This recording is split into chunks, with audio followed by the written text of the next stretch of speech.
WJBF, your home for memorable. Rain is stretching from the East Coast all the way down to the Gulf Coast along a cold front passage. As this front comes through overnight through tomorrow morning, we'll see rain, storms, gusty winds, and all of that followed by a big drop in temperatures. I'll have all the details coming up. Right now on News Channel 6 at 10, debris cleanup continues in the Garden City. We'll have an update on the recovery process. Also, I had a lawsuit accusing South Carolina of denying certain people access to treatment. Details on that for you. Plus, Columbia County's Library Board trying to decide whether they want to move some books to different parts of the library. Your News at 10 starts now. Live from Television Park, this is WJBF News Channel 6 at 10 on MeTV. Good evening, everybody. I'm Brad Means. Thanks for joining us. Coverage you can count on begins with a look at storm cleanup, where tonight Augusta leaders are giving an update on how things are going. Graham Lee reports. It was a packed house at Warren Road Community Center. Augustans around the room eager to hear about the city's progress. We want you to know that we've been working diligently to bring you back to where Augusta needs to be. City leaders updating the public on where the city is today, but also looking back at how Augusta got to December since late September. During that first week, we had 13 working structure fires, 52 non-working structure fires, 14 technical rescues from rescue and saving citizens from collapsed buildings, and over 593 medical calls. The total cost of damage for the city at this point is an estimated $30 million, with more inspections to be made. One of the big additional costs is repairing the Augusta Canal. The utilities director confirming that project will not be finished until at least next May. The embankment's broken, trees are down. We have to clear the hanging trees, the broken trees, and then we have to dewater the canal, and then we have to rebuild the banks that are cracked and sloughing into the canal. The estimated cost of that right now is around $10 million. But the big question for many neighbors is when their debris is getting picked up. Steve Castle with ISM Engineering says the target date to get everything picked up is February 1st. I assure you we will not finish until everything's done. GMA has done a phenomenal job, and FEMA has done a phenomenal job, and they will continue doing that. So this is an Augusta problem that we're going to address in a nonpartisan way that benefits our community, and we're going to recover from this. As the long road to recovery continues, city leaders will meet again next Tuesday with another update on progress. In Augusta, Graham Lee, WJBF, News Channel 6. So here we are at day 65 of storm cleanup, and there are a lot of streets out there, including here on Oleander Drive in the Bedford neighborhood, with lots of debris still on the side of the road. The city has cleaned up about 1,000 miles of roadways since this process started in early October. We've got a long ways to go on debris pickup, and that's what I get my calls from lately is, well, since this hurricane started, when is debris going to be picked up? We've got, the 90-day window's closing in on us soon, but I know we're going to go back out. Yeah, for the first 90 days of this cleanup, the city is eligible for 100% reimbursement of the cost from FEMA. The city is asking for an extension to still be able to get all that money back. No word if that's going to be granted. As we take our first look at the weather, and for that, we check in with our chief meteorologist, Jenna Petracci. Jenna, wind and rain on the way. Yeah, Brad, around half our area now seeing steady rain and some breezy conditions. So right now on Live Viper 6, you can see parts of Aiken County, Richmond County dealing with the scattered light showers, and then some heavier downpours here and there, and a lot more rain to come. So it is going to be rainy all night long, and then tomorrow morning you may hear some rumbles of thunder and a little bit of lightning. You can see closer to Augusta now, some scattered showers around Martinez, Burnett Town, up towards Aiken, and then over towards the west, McDuffie County, all along I-20 westbound, covered with rain. So it will be a messy setup tomorrow morning, so be sure to leave with plenty of time and drive careful with the rain. Now, we do have the chance of some minor flooding and ponding on the roadways as well.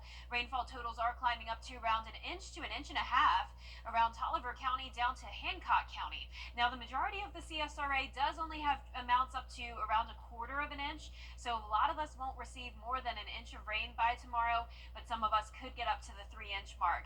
It is definitely pretty wet outside as we take a look at our Terry Lambert Hyundai Skyview cam outside the station. condition. Today's almanac not showing too much rain recorded at Augusta Busch Field. We did have a few showers earlier today as well. Our low this morning was 58 degrees. That is 20 degrees above average, and we did make it exactly to the 70-degree mark in Augusta. Right now, Augusta at 66 degrees, so definitely some pretty mild temperatures tonight. 64 in Louisville, 63 in Thompson. You won't need a jacket tomorrow morning, but you will want the rain gear, and then get the jackets ready for Wednesday night, as temperatures will be falling quickly once we have a cold front come through. Dew points are in the 60s, so we do have enough moisture around to allow for some heavier downpours tonight. Winds coming in from the south up to around 10 miles per hour sustained, and the gusts up to around 21 miles per hour now in Lincoln. Tomorrow morning, we're going to see the rain and storms, temperatures staying in the low 60s. And as we look ahead here, you can see we'll be back to sunshine on Thursday, but we'll also be back to the sub-freezing temperatures. I'll have a look at the full 10-day forecast coming up, and back to you, Brad. All right, Jenna, thanks. The Department of Justice is suing. Your Hometown Road Trip is back with an all-new episode. This week, the team is headed to Aiken, where they're going to try out Duke's Barbecue, chat with the owners of Beyond Bijou Aiken, and talk with the folks at the Aiken Sabre Academy. You can find the Your Hometown Road Trip team Wednesdays at 12:30 in the afternoon right here on News Channel 6. And we're having a rainy Tuesday night with storms on the way tomorrow. We will have wind gusts up to 35 miles per hour along a cold front passage, and that'll bring cooler weather for us on Thursday. I'll have your full forecast when we return.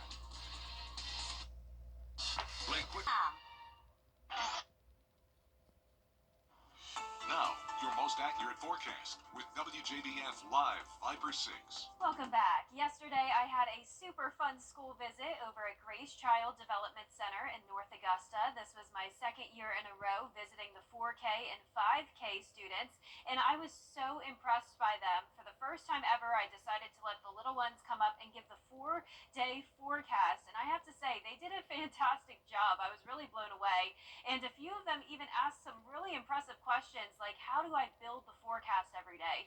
So thank you so much to Grace Child Development Center for having me. I look forward to coming back again next year. But right now on Live Viper 6, we are tracking some rain for around half our area. Just some steady light showers, some breezy conditions. No storms at the moment, but there are some storms down towards the south around central Georgia and down towards the Gulf Coast. We'll be watching that for a few storms tomorrow between the hours of 4 o'clock in the morning to around 10 o'clock. That's when we'll have the chance for some stronger storms. But right now on our Terry Lambert Hyundai Skyview cam, you can see there is a bit of ponding on the roadway here at Washington Road, 66 degrees, south wind of 10 miles per hour, visibility down to 7 miles. So low 60s across the entire CSRA. We have a cold front coming through, so that's the reason for the rain tonight. And once the cold front passes, we'll get the big drop in temperatures going into Thursday morning. But all day long, it's going to be windy. We'll have a wind advisory from 9 o'clock in the morning until 1 o'clock in the morning on Thursday. That's going to be for sustained winds up to 20 miles per hour and the gusts up to 35. Now, pay attention to this day planner because it's not what we typically see. The morning will be starting out in the low 60s. The afternoon will be in the low 50s. So instead of warming up, we're actually cooling down as the day goes on. And then by 5 o'clock in the evening, we could already see some upper 40s. And at that point, we'll have clearing skies. Our severe weather outlook showing a marginal risk for parts of the area. So we will be watching for that strong storm potential tomorrow morning. But there's definitely not a very high chance of severe weather here, especially as it's happening overnight without the heating of the day. But here's a look at midnight. You can see some of those heavy showers moving in. And along this line here, we'll have to watch for some pretty gusty winds. This is around 8 o'clock in the morning. Widespread rain with some cells here that could once again be strong, but for the most part, this will be a messy rain. It becomes more scattered and light by the 11 o'clock hour, and then it's out of here by 2 o'clock, and the rest of our Wednesday will actually be dry. Rainfall totals will be between 2 to 3 inches in some of our northern counties, most of us up to around an inch to an inch and a half. Once the front passes, we'll have a 30-plus degree drop-off to sub-freezing conditions Thursday and Friday morning. Then the temperatures will steadily rise back up. Our lows tonight will be nowhere near freezing. We'll be around 60 degrees. Highs tomorrow pretty much the same. And that 10-day forecast showing us back to 61 on Sunday, a mostly cloudy weekend with isolated showers. Next week will be partly cloudy and dry with temperatures in the mid to upper 60s. Now back to you, Brad. All right, Jenna, thanks. The Ronald McDonald House hosting their open house tonight to welcome in the holiday season. Family, friends, and volunteers all there for food and fellowship, along as you see pictures with Santa and Mrs. Claus. There were therapy dogs on hand, and some super visitors and some royal visitors. We look to celebrate everything we can for our families. Families, when they come, when they've got their child that is in the hospital, you know, the stress level for them is high. They don't know all the answers. They don't know what's coming. And there's a lot of things that can cause worry. And what we try and do is find reasons to celebrate, find reasons to bring that stress down, make sure we can take care of their needs. And that's even more important at the holidays. For more information on how you can donate, visit our website, WJBF.com. Still ahead, the congressional session ends in just a few days. What major measures lawmakers are working to pass after the break. Dear Santa, I hope you are having a good day in the North Pole. Is it cold all the time there? Is that why your cheeks are so rosy? I bet all of your reindeer are very excited. Is their beard long? My dad's is scratchy. My mom says I'm a good helper. But you didn't come last year. Was my chimney broken? Or did you forget? I do that sometimes. I just really hope this year when I wake up, I'm gonna see that you came to my house too.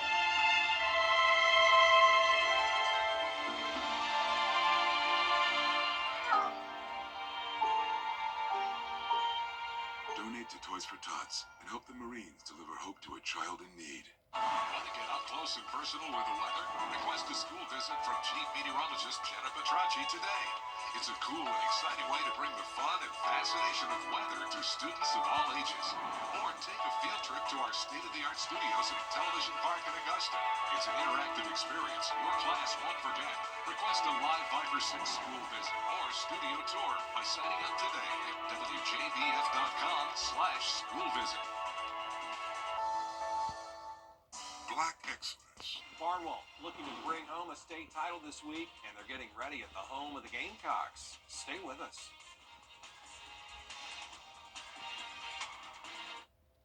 This year, grab a gift and go at Lionel Smith, only the finest in men's clothing.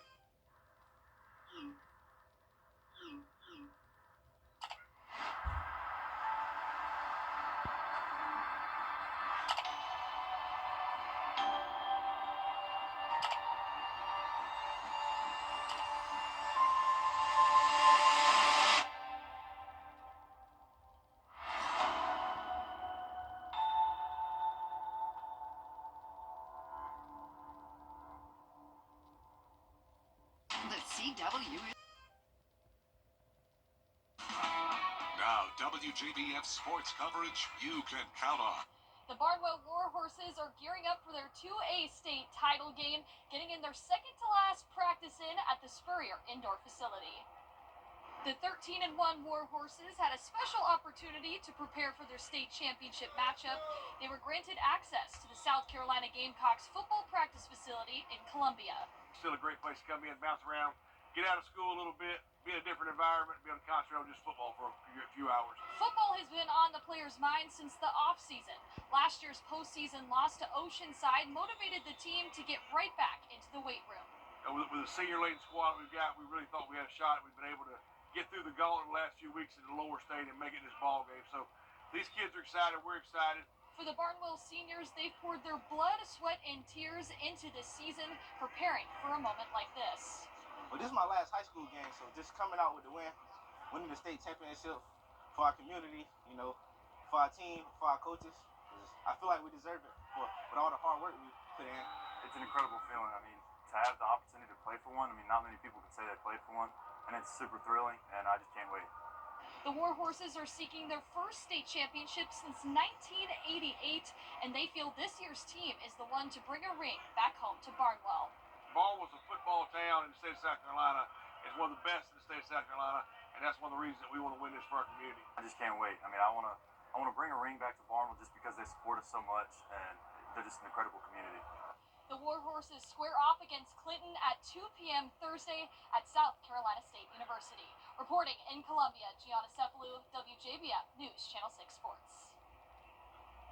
The South Carolina Gamecocks football program is headed to the Cheez-It Bowl in Orlando against the Fighting Illini. The Gamecocks are enjoying one of the most successful seasons in recent memory. For just the 5th time in school history, South Carolina posted 9 wins in the regular season. They've also beaten a school record 4 ranked teams. As a result, the national attention has only gotten stronger. South Carolina head coach Shane Beamer was named a finalist for the Eddie Robinson Coach of the Year award. Edge rusher Kyle Kennard was named the best defensive player in college football, and 6 Gamecocks were placed on the coach's all-SEC teams. The playoff committee did what they did, said what they said last Tuesday night, and it was pretty evident that we weren't going to be in the playoffs. Immediately, we went to work on our bowl destination. Kickoff is set for December 31st at 3 p.m. on News Channel 6.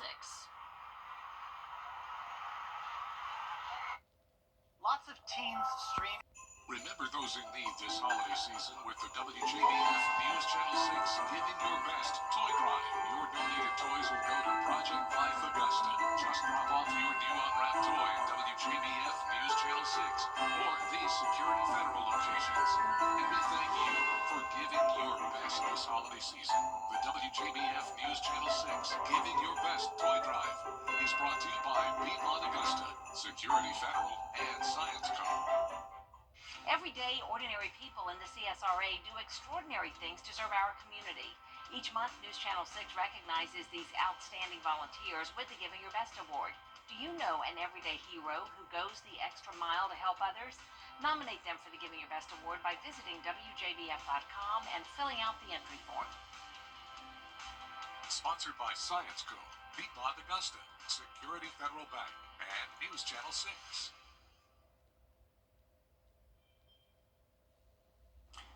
And last but not least, how do you know it's officially the holiday season? Maybe deals at your favorite store, could be Christmas songs on the radio. Reporter Guy Tannenbaum shows us how they know it's the holiday season in Las Vegas. Have you ever seen this many Santas in one place before? No. Santas as far as the eye can see. There's a lot of them. Sea of Santas, if you will. It's kind of crazy that you can get this many people that just like Santa all together. With a few Grinches, cheerleaders, and a whole lot of puppies mixed in too. And wait a minute, is that Waldo? It's the Las Vegas Great Santa Run. An annual tradition and a sure sign that the holidays have arrived in the valley. This is my first time running the race. Las Vegas local Ann McDowell chose to celebrate her birthday with 1,000 of her closest Santas. I've known about the Santa Run for many years, but conflicting schedule. But I'm here now. I brought my family and friends, and we're having an amazing time. Plus, proceeds from the run go directly to Opportunity Village.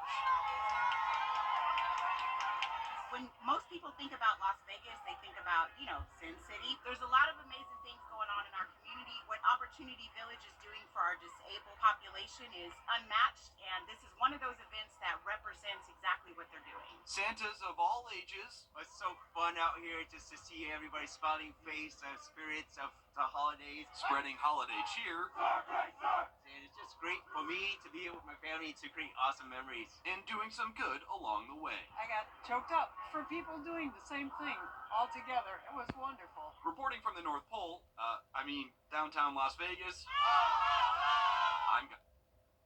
Wow, great event. Can't be easy running in all that clothing. No, and I'm wondering, have you ever dressed up as Santa to help get into the Christmas spirit? Oh my goodness, yes. Yeah, Really? It's a blast. And the responses from children, beautiful. I would like to have it happen here in the studio. We need to do it. We did it back in the day. We need to revive it. Yes, please. Thanks for watching, y'all. Have a great night. Hogan's Heroes is next here on MeTV. Yeah, we should